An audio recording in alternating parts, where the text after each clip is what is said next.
यहाँ काम करना आत्महत्या से कम नहीं है। तुम्हारा यहाँ होना किसी आश्चर्य से कम नहीं है। यह फैसला किसी मूर्खता से कम नहीं है। तो गाइस इस तरह के सेंटेंसेस जो कि हमें हमारी डेली लाइफ में न जाने कितनी ही बार इनका यूज़ करना होता है और अक्सर आप लोगों ने इनका यूज़ न जाने कितनी ही बार किया होगा और सुना भी होगा। सो डोंट वरी गाइस, आज की इस वीडियो में मैं आप लोगों को सिखाने वाला हूँ कि इन्हें इंग्लिश में कैसे बोला जाता है। तो इन्हें इंग्लिश में बोलने के लिए जिस फ्रेज का यूज़ किया जाता है वो है नथिंग शॉर्ट ऑफ, जिसका हिंदी मीनिंग होता है किसी से कम नहीं।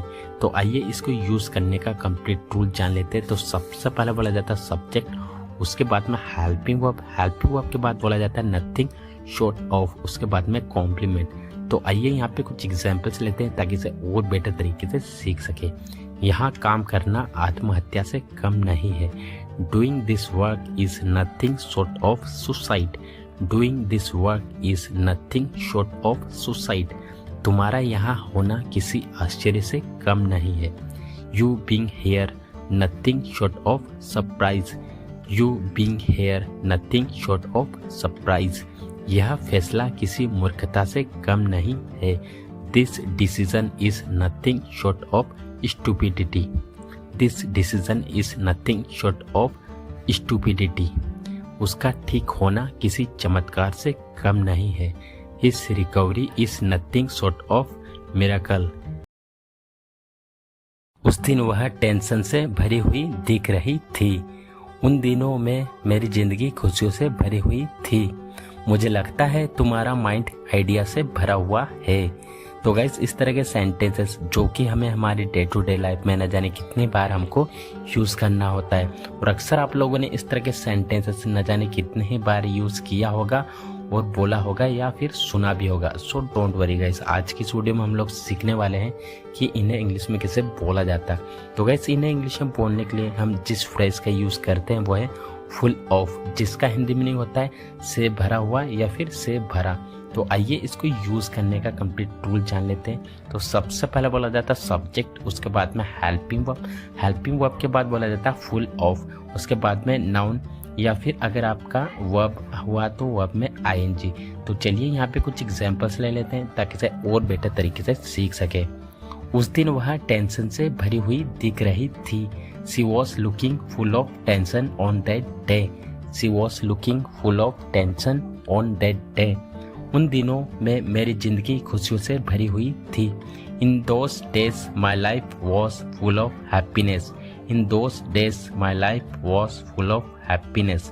मुझे लगता है तुम्हारा माइंड आइडियाज से भरा हुआ है।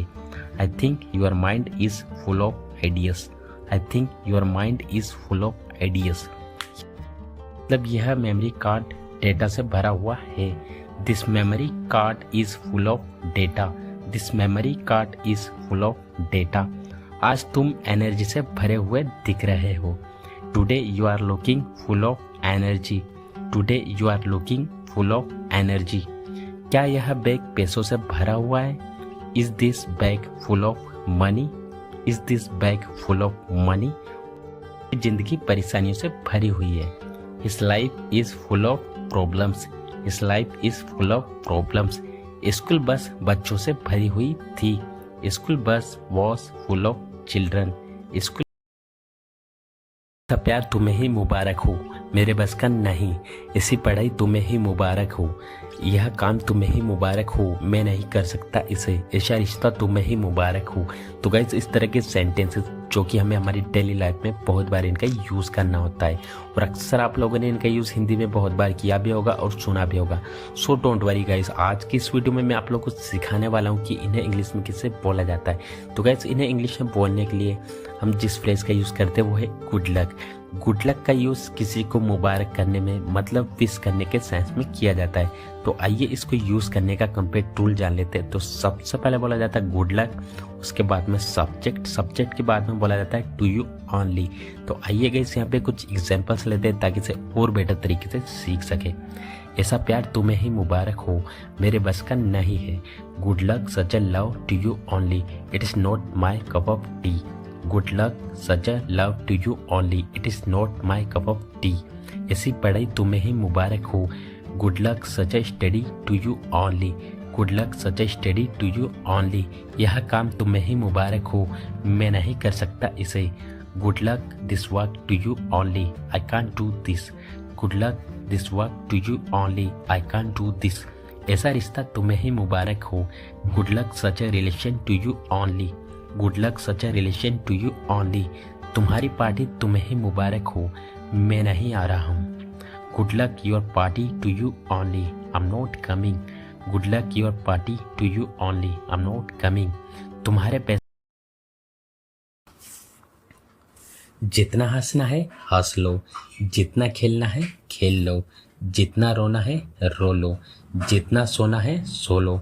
तो गैस इस तरह के सेंटेंसेस अक्सर हमें हमारे डेली लाइफ में ज़रूर बोलने होते हैं कभी ना कभी, और आप लोगों ने भी इस तरह के सेंटेंसेस अपनी डेली लाइफ में ज़रूर बोले होंगे और सुने भी होंगे।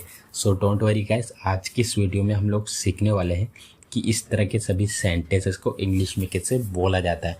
तो गाइस इस तरह के सभी सेंटेंसेस को इंग्लिश में बोलने के लिए जिस स्ट्रक्चर का यूज़ किया जाता है वह है, सबसे पहले बोला जाता है वर्ब की first form plus as much as plus you want. चलिए कुछ एग्जांपल्स लेते हैं ताकि इसे और बेटर तरीके से सीख सके। जितना हंसना है हंस लो, laugh as much as you want. Laugh as much as you want. जितना खेलना है खेल लो, play as much as you want.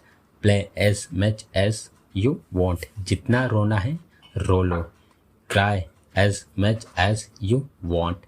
Cry as much as you want. जितना सोना है सो लो, sleep as much as you want. Sleep as much as you want.